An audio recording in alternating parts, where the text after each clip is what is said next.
নমস্কার বন্ধুরা, এই রান্নাঘর থেকে আবার একটা রেসিপি নিয়ে চলে এলাম। আজকে বানাবো এই 1 কাপ সুজি দিয়ে দুধ চিতল পিঠে। তার জন্য দেখুন একটা মিক্সি নিয়েছি, এখানে এই 1 কাপ সুজি দেবো, আর এই সুজির মাপেই 1 কাপ জল দেবো।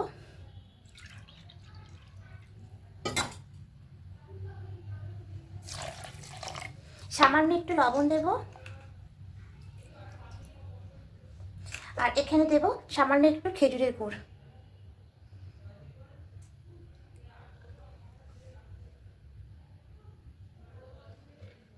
এবার দিয়ে মিক্সিতে একটা মিহি পেস্ট করে নেব। মিহি পেস্টটা করে নিয়েছি, এবার একটা একটা বোলের মধ্যে ঢেলে নেব।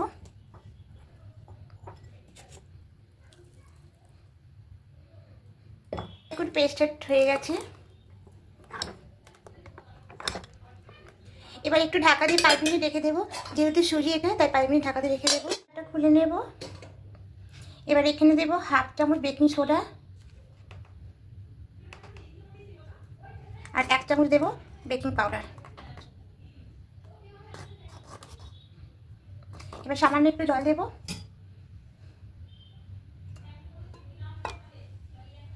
খুব ভালো করে মিশিয়ে নেব।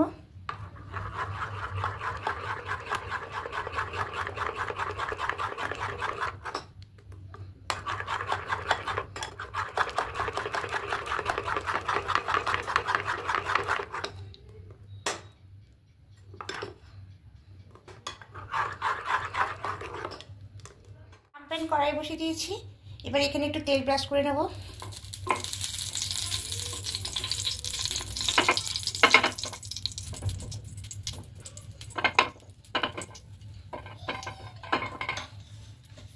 এবার এখানে দিয়ে দেব সুজির ব্যাটারটা দিয়ে দেব। সবটা দেওয়া হয়ে গেছে, এবার ঢাকা দিয়ে দেব। এবার এটা খুলে নেব।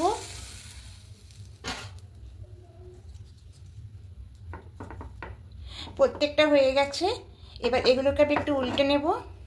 চিতল পিঠেগুলো সব তুলে নিয়েছি। আমার আমটা ছোটোগুলো তাই ছোটো ছোটো হয়েছে।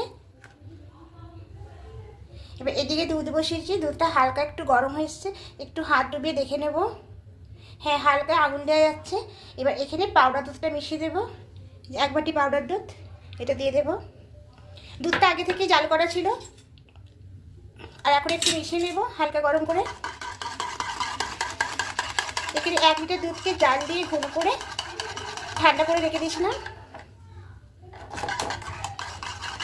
এবার দুধটা মিশিয়ে দিয়েছি, দিয়ে এবার খুব ভালো করে ফুটিয়ে একটু ঘন করে নেব। দুধটা খুব ভালো করে দেখুন ফুটিয়ে নিয়েছি আবার। এবার এখানে পাটালি গুড়টা মিশিয়ে নেব। এখানে পাটালি গুড় রেখেছি, এবার এই গুড়টা এখানে দিয়ে দেবো।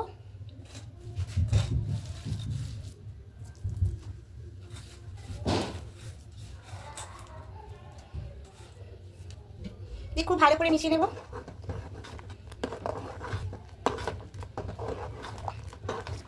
এখন দুধটা ফুটতে শুরু করে দিয়েছে, আর গুড়টা একদম মিশে গেছে। এবার এখানে পিঠেগুলো দিয়ে দেবো।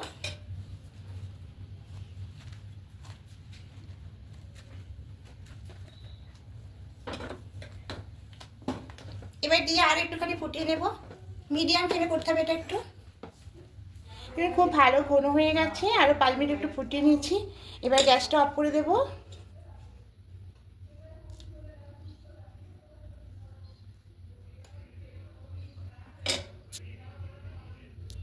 দেখুন দুধ চিতল পিঠেটা একদম রেডি হয়ে গেছে। আমি এটা পরে একটা প্লেটে সার্ভ করে দেখাচ্ছি কতটা নরম হয়েছে।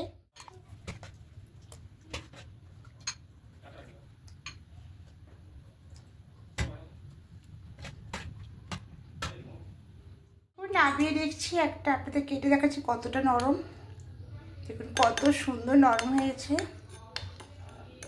আর খুব অল্প সময়ে সামান্য উপকরণ দিয়ে বানানো যায়, আর খেতে খুব ভালো লাগে। বন্ধুরা একবার অবশ্যই বানিয়ে দেখবেন, খেতে খুবই ভালো লাগবে। আর যদি ভালো লাগে অবশ্যই কমেন্টে জানাবেন। আর নতুন বন্ধুরা যারা দেখছেন অবশ্যই সাবস্ক্রাইব করে পাশে থাকবেন, আমি আরও নতুন নতুন রেসিপি আপনাদের সামনে নিয়ে আসবো।